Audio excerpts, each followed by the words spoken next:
I pushed the button. This is Mike Lantz and Josh Hauser with the Lucky 13 podcast, where we talk about all things people in profit and business. Been a little while since we've been together. Yeah, you're nuttier than squirrel poo. I don't know what's going on, man. Well, the Masonator came home last night. Got you all jacked up on Mountain Dew, which is what I'm drinking. We are brought to you by GetGo. Because Gatorade, I gave you the chance. You wouldn't sponsor us, so GetGo, this is your run. I'm going to give you a couple runs at it. Okay. Have you been to the Wawa on 96th Street? Yes, I've been to all the Wawas. Do you I know? can take a bath in a Wawa.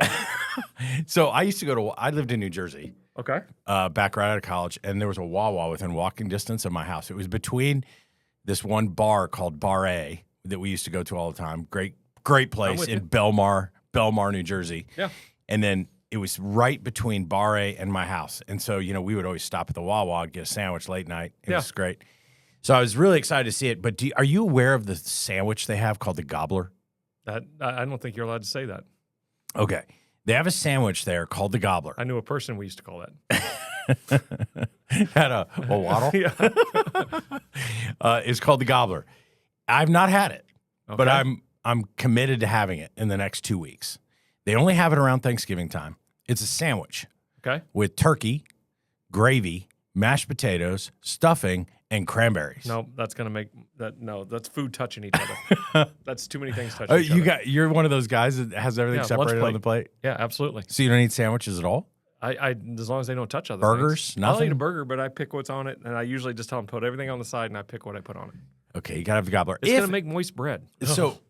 Moist bread's awful. Yeah. Like, that's so bad. That's gravy on bread. You're going to have moist bread. Cranberry on bread. I know. Moist bread. All of it. Mashed potatoes, it'll eventually make the bread moist. Oh, God, I can't even imagine. If we, who should sponsor this show? Like, if we could, nobody's going to because, we only have 1 million views or listeners, but who should sponsor I'm going to take us down to 1 minute. Apologize for this already. All right. I had somebody tell me, because if you've been around me, I sweat a little bit, and this room is a little hot. And so I want to be sponsored by Fight House. So Fight House, if you're listening, which you're not. Who's Fight House? They are sauna suits. Oh. And I wear my sauna suit probably 3 to 4 days a week. It smells like shame and bad choices. My wife calls it the pig farm. But I want to do all my speaking gigs. Just got done with another speaking gig, and I got done, and my undershirt was just moist. Drenched. Yeah. And so don't use that word. I want to, but it was wet. But okay. I think, because I'm also introverted, when I get done speaking, I really just want to be done, if that makes sense. I want to greet everybody, but I'm not a hugger. I'm not a big conversationer. I just want kind of, Rick James, drop the mic, walk out, right? Sexual chocolate. And so, ladies and gentlemen, sexual chocolate. But you think name the movie. Name the movie. Yeah, that's Coming to America. Coming to America. I believe the children are future. Teach them well and let them lead the way. Off the rails think early. about this. About 15 minutes before I'm done, I just lift up the sleeve and let some of that sweat pull out the sleeve. What is everybody doing at that point? Okay, I'm done. I'm leaving. I'm not going up there. So we're going to wear sauna suits in here. This is a workout. We'll wear them. We'll work out. We'll sweat, right? We'll lose a little bit of weight in here. And GetGo, we'll take your sponsorship because we got to rehydrate. See? GetGo. Let's go Wawa next. And then we could go Wawa. Okay. And it could be the Gobbler. Brought to you by Wawa and the Gobbler. Yeah. Sidebar, and then we're going to get started because I know people don't care about everything we're talking about right now. But Thornton's Pizza, it's a hidden gem. Thornton's Pizza. Here's the problem. Thornton's gas station pizza is a hidden gem. Here's the problem. Where I live, there's a Thornton's. I could hit a 9-iron to the Thornton's from where I live. Get a piece of pizza. Well, the problem is they're closed because they're changing out all their pumps. And they said they'd be open by November 9th, and they're not. And it's created a real problem for me because I can't. When they open, go get down, a piece of pizza. Scold them, grab a pizza, make yourself feel better. Do you think the pizza quality at Thornton's depends on the people that are actually cooking it? No? I don't want to think that because I want to see a Thornton's and think pizza. Think pizza. Okay. All right. Well, Costco pizza's pretty banging too. Yeah. By the way, that's Fiddle Fart Fridays. We'll talk about that in the next episode. All right. Old versus new. What are we talking? Old versus new. Old versus new. We're at the end of 2025. This year's gone so daggone fast. I don't even. Tell me June. I can't remember anything. I mean, seriously, it's just. It's hard to believe Thanksgiving is day after tomorrow. For me, it's been great because I've lived in my. We'll do an episode on Steve Harvey jump at some point, but I've lived in my jump state, which is you got to jump off the cliff and take your chance. And my parachute's open, so we'll talk about that at a different point. But you know what, though, real quick, I'm going to distract you again because I've had my pre-workout this morning. Night. So we're at True U, we're totally excited because we have this speaker coming to speak to us. It's a national speaker. Her name's Jill Schulman. Don't know. And she don't know her. Yeah, you said him. It's a girl. I don't it's a know. woman. Hey, it's a woman. Careful. It's a woman who was in the Marine Corps. Okay. She's gonna whip you. And then she went to work in pharmaceutical, and that's where I met her years ago, like in the 2000s. That was during early your drug 2000s. stage. Go ahead. And then, when we used to teach people to sell drugs. And then she's become this banging national speaker and just wrote a book called The Bravery Effect. And it's really about the jump. Like, I mean, the whole book, it's a fable, but it really is about this guy who has this fear of flying and that sort of thing. And it translates into his work and all that. And he ends up jumping out of an airplane. And so on the day of her book launch, she went up and jumped out of an airplane, which I thought was pretty cool. But we'll get her on the podcast. Did she drop books on the way down? That would have been no. Okay, dangerous. But she's coming in February to speak for True You, and we'll get her on the podcast. There you go. Yeah, you're gonna be impressed. I'm gonna probably scare her. Okay, so I will wear my Fight House suit that day. We're gonna sauna up. Old versus new Let's thinking. think about this. So you end the year. First of all, please do an autopsy of the year. Most people are just like, yeah, with this, that, and the other. I truly believe, and it's not a 1 hour autopsy. I really believe it's a 2-3 hour autopsy of going through how did last year go. Think about it as an MRI of the body at work. Here's where I'm sitting. There's where I started. Did I think about everything in the correct way? Personally and professionally. Absolutely. Yeah. You got to, because those run parallel. And so as you're doing so, I always like to think about, okay, I use start, stop. We're going to use old, new today. And so let's look at everything we did last year. What do we need to start doing from what the lessons we've learned? Because there's things that we didn't do that we need to start doing. And then what do we need to stop doing? And so to do so, I love putting things on the board. I put obsess on clarity, obsess on alignment. I love this old thinking versus new thinking. And so every team's a little bit different. So let's use the old versus new today just to think. So I'm going to play the old. I'm looking back on my company. That seems fitting, actually. Okay. I'm so glad people don't watch. They don't see me flipping you off right now. So look, I'm going to play the old. Hey, dude, you set it up. I just knocked it out of the park. You are full of piss and vinegar today. I am going to dive right into the old, and then you're going to say, okay, what if we thought about it this way? Okay. So I'm the company, and I got workload like crazy. I just need bodies and seats. I can't afford to have a seat not taken because I don't know who else can get the work done. So I look back on the year. This happens all the time, and I just need a warm body in the seat. Fog a mirror. At least give me 70% effort. If it's a 40-hour week and I get 30 hours out of them, that's been a great week. And that's how I've looked at last year.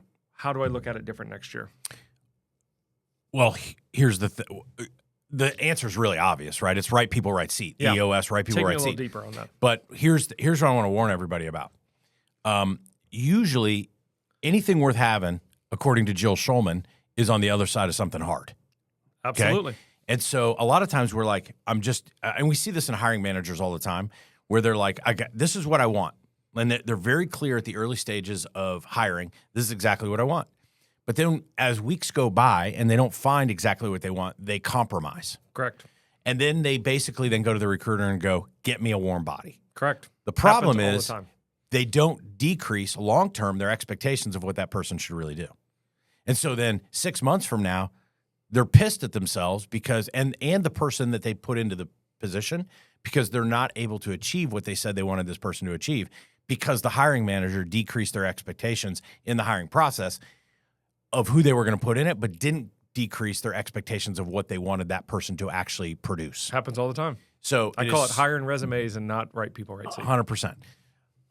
So I think what's really important is you got to have the right person in the right seat. You have to, but in this marketplace today, you have to have an efficient hiring process, right? And so understanding that it needs to move through the process as quickly as possible, and we've got to not settle. We got to find that right person. Question I'd ask everybody to ask on this topic is: if I had somebody else different in the seat, would I have a different result?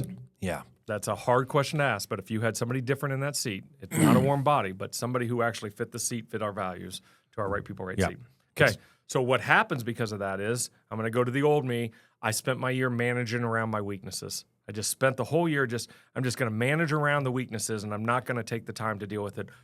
As I attack 2026, what's the new me do? So you're managing around your weaknesses, meaning your personal weaknesses? Yeah, most of it is what I have, and so I'm going to look at myself first. There's team weaknesses as well. By the way, we got to look at those as well. Let's start with myself, and then we'll work to that next level. I think you have to identify what you're great at and what you're not great at, and the stuff that you're not great at, you need to delegate it and elevate yourself, right? Correct. And even if there are things that you're really great at, as the E-Myth says, Michael Gerber says, create a system for it. Teach somebody actually how to do it. Correct. So that you can move on to work. I mean, what was it in? What's the principle in the 10 disciplines? Like, don't do $20 an hour work. Yeah, don't do $25 an hour. Yeah, work. and that's not a bang on people that do $25 an hour work.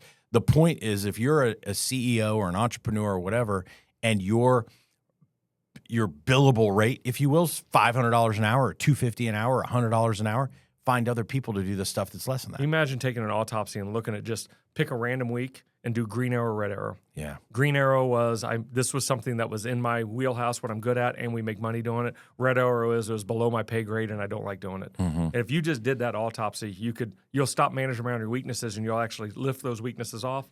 And my good friend Brian Neal, our good friend Brian Neal would say, space, fill it with the stuff you need to be doing. Yeah. All right, let's go to the next one. And I love this conversation because I just had a moment of clarity here that I thought I didn't push the button, but I did. What in the world? The button's been pushed. Holy smokes. It was weird. Real quick, we're looking for a new sponsor. Adderall. This episode is brought to you by Adderall. All right. Politics over performance. Politics, I love. It's family. Yeah. It's been with the company. It's a loyalty factor. Or it's the person who always just, forgive me, blows enough smoke up the right people's fanny and they overlook the performance that they have. That's the old. And sometimes we just have to look at that. Am I keeping them because of the performance? If I didn't have their name on it and I put the performance on a sheet, holy smokes, what's that look like? But then you put a name on it. Yeah, but that's okay. Yeah. But he's a good guy. Yeah. Hey, yeah. She's an A player. We hear that all the time. Yeah. So what's the new me look like? Well, all organizations need to be really clear on what their core values are. Yeah. Right? Core values are basically a small set, 3 to 5, I think, max, of guiding principles of how you run your business. And that needs to be the people that you hire, the people that the core values should drive who you hire, who you fire, who you promote, who you demote. And it's not enough to just have it on the wall. We've talked about this ad nauseum, right? It's not enough to have it on the wall, but it needs to be driving your business decisions. At TrueU, we have 5 core values, and they drive our decisions. They drive how we show up for our clients. They drive how we hold people accountable inside of our organization. So 2 weeks ago, I took a shot at this. I've never done this before. Uh-oh. We had some names on the board when we were going through, we go, anytime we have a meeting, we always talk about, okay, what are people right now that, as I say, not living your core values sitting on your head? And they just put those names on the board. I had everybody do a people analyzer. If you don't know what a people analyzer is, it's just a plus, minus on each core value. I put the scores on the board, and I put none of the names on the board. And just said, if you didn't know anything, if you looked at that, what would your answer be? And almost all of them, when they saw, plus minuses and minuses, the 2-to-1 ratio is what we call it, 2 pluses for every minus. And most of them were either 1-to-1 or less of pluses versus minus. Their answers were 100%, that person doesn't belong in the organization. We got to coach them up or coach them out. Then I put names next to it, and it changed everything. That's, to me, politics over performance. 100%. That makes sense to you? Yeah, sometimes do that with your team. And you can do that, especially if somebody's too close to that person. Let's say it's my direct report. Have your teammates that see that on the regular give that score to you and not put the name on it and say, if this was the performance of somebody working for you, what would you do? Then give them the name afterwards and then ask, what are we doing? Yeah, so I've never rowed ever other than in the gym, right, on a rowing machine. But I always think about, when it comes to this, I think about a team, a rowing team, right? Absolutely. And they're in the water, and the difference between everybody rowing in unison, correct, like with the coxswain up at the front teaching everybody exactly what to do. Conversely, if you have everybody rowing except for one guy dragging their paddle in the water. Dragging the paddle or just lifting it and sitting there. Yeah. Or off cycle with it. Or worst case, going the opposite direction. Way. And the difference between organizations that have everybody rowing in the right direction around everything, but specifically around core values, it becomes so much easier to run an organization. Love it. Yeah. And that leads to the next one, because what happens is when you put that name on the board, friendship trumps accountability. I say this all the time. So my old me is show friends was more important than show business. As I go to the new state, as I look at 2026, and I just want to clarify and get clear, 100% clear, 100% aligned, how do I overcome friendship over accountability? I think accountability is, okay, our friend Marsha Barnes, okay? One of their core values is love. And I remember when I worked with her years ago at Defenders, she said to me one time, I want you to care about me enough to tell me the truth. Yeah. And if you can't tell me the truth, you can't handle the truth. Yeah. That movie quote, right? Yeah. Few Good Men. Few Good Men. If you can't tell somebody the truth, then you really don't care about them. Yeah. And if they can't receive it as I'm delivering this message because I care about you, that's kind of on them. But accountability is the greatest form of love you can show somebody. Come on. Radical Candor teaches you how to do that as well. Please read that book. Yes, great book. And in business and in personal, right? Correct. I mean, I've seen so many business owners totally blow up their life because they find this level of success. They surround themselves with people that will not hold them accountable to the values and the principles in their personal lives that they had before they found this success. And it's blown up their life. And I get it. That's the greatest thing you can do. And I know, think about parenting. Like you have 4 adult kids, right? Oh my gosh. I have 5 adult kids. And a lot of times you got to go to them and say, I'm giving you this hard news because I love you. Yeah. And I'm doing that. Yeah. If I didn't love you, I wouldn't tell you. Yeah. It's easy to not tell them. Good friend of mine. Why does somebody want to show up and potentially piss somebody off or ruin a relationship or whatever? I stole this from a great friend of mine. I heard Troy Korsgaard do something like this, but Chris Haynes really took this to the next level. And when you know you have to give that feedback, I call it the 5-finger check-in. And it's just, how you doing with the thumb? What are you focused on with the finger? We've talked about this in past episode. What's upsetting you? What's frustrating you with the middle finger? The ring finger, what's a relationship that you need work on or that you need help on right now? What's one little thing I can help you with? As you say those out loud, you open the hand, and then you say, are you open for some feedback? Yeah. You know you have the feedback to get them. Sometimes it's just get them understanding, get them to talk a little bit, and then you can give that feedback. But that is friendship to accountability 101, and you have to get to the accountability trumps that, 100%. especially in the greater good of the company. Yep. Okay, so because of that, here's what happens with friendship. You ready? We accept good enough all the time. That's okay. To me, is probably, I don't know if it's 3 words or 2 words, whatever it is. That's okay might be the worst answer that we can give on the regular. Showed up 10 minutes late to a meeting. That's okay. That's got 80% of the rock done. That's okay. Didn't follow up on a to-do. That's okay. How do we get the good enough out of our organization? What's the next step? How do I get my new me? Yeah, I mean, you have to demand excellence, and everybody at the table has to demand excellence of each other. And you know, I think I've told the story before once when my dad, I was young, and I owned a lawn mowing business, and so it's like the cobbler's kid, right? The cobbler's kids walking around with their shoes on. My dad's lawn looked the worst in the neighborhood because I was out taking care of everybody else's lawn. And he asked me one day, "Can you mow the grass?" And I was like, "Sure." Well, I didn't, and then it started raining in the afternoon. He comes home, calls me downstairs, and he says, "Done or not done?" Yeah. And I'm like, "Well, Dad, it's raining outside." He goes, "It didn't start raining until 1. Yeah. But I was sleeping in, right?" And so Amen. we have to demand excellence around people with love and compassion. But one of the things I believe, too, is we have no idea what we are capable of. No. As individuals. No. I mean, God made us, no matter what your faith, I'm just going there. I believe God made us with infinite abilities. Correct. And we have no clue what we're capable of. Nope. And sometimes we just need somebody else to demand a higher standard out of us in order for us to rise up. Yeah, it's the hero's journey, right? There's a hero, but if we don't have Obi-Wan Kenobi helping Luke Skywalker get where he wants to go, it's okay to be Obi-Wan. Yeah. It's okay. And Luke wants to get better. He wants to feel the Force, if you will. For sure. So I love that demand excellence. If we hear anything, please be willing to tell that peer that you love, you know that's not acceptable. Yeah. What an easy, you know that's not acceptable. You're better than that. How can we? Then moment you place the blame, then you got to put right back into those towel words. How can we? Let's, ours together, everyone. How can we?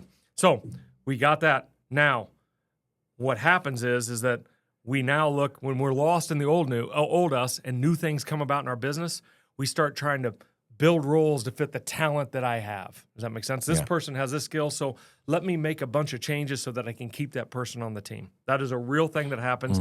I go through it every year, especially as the organization expands and somebody who's been with the organization for a while is probably their seat's outgrown them. So we kind of create this seat. Does that make sense as we do the autopsy? Yeah. That's the old way of doing business. And what happens is I call it, you get a Franken company. Looks like Frankenstein. Does that make sense? How do we do that? How do we fix 2026? I think part of annual planning is going back to the accountability chart and saying, what roles do we need in this company for what we just said we're going to go do? And then you start matching people up. And it's we just went through this exercise at True U. Like we had a 2-day offsite. We started saying, these are what we want to go accomplish. and where do we need to make potential adjustments in the organization in order to accomplish that. Love it. But it requires you to be crystal clear on what are the 3 to 5 responsibilities I need this person to own in the next 12 months. And then being very, very clear and a high level of confidence that if I'm going to put Josh in this role to accomplish these 3 to 5 things, I got to have a 90% plus confidence that he can actually do it. Yeah, we had a whole episode on stay hires. I actually believe at the end of the year, when you've really reestablished your accountability chart, rehiring is good. Mm-hmm. Make them reapply. Yeah. Because they also make sure that they get it, that they want it, that they have the capacity. Let them discover that on their own. So great, because what happens is when we don't do that, this leads us to the next old you. This is things I see all the time, is that we keep people out of fear. I don't think I could go find that other person, or if they left, what would happen? I call them single points of failure people, that they're the only ones who know. You talked about a little bit ago, the E-myth. They haven't processed it. It's all in their head. And if I lose them, I don't know who's going to be able to do that job because they're the only one who knows how to do it. So fear-based retention is something we have to attack in the old. How do we fix that in 2026? Yeah, so I've brought up this story before, but back in the Defender days, okay, Dave was always on the lookout for somebody who could do every job better. Yeah. Like literally, I remember being in my office one day and a person I knew in the HR world walked down the hallway to Dave's office. I was like, "What are you doing here?" And she goes, "I think I'm here interviewing for your job." And I was like, "What?" But I knew this about Dave, that when he meets people or he gets introduced to people, he's always on the lookout for somebody. Come on. Not that he doesn't care about me, not that I'm out in the organization, but and so I think a lot of people, they hold on to people. I can't find anybody to go do this. Or possibly you can find somebody that actually is better at it. And we're going to post this when we get done, but I want people to think about asking these questions to themselves to that point. Yeah. Am I keeping somebody because I'm fearful of them leaving, or am I keeping somebody because I love that they can do a better job or somebody else could do a better job? Yeah. So what happens is, because of those things, when you get fearful, you make subjective evaluations.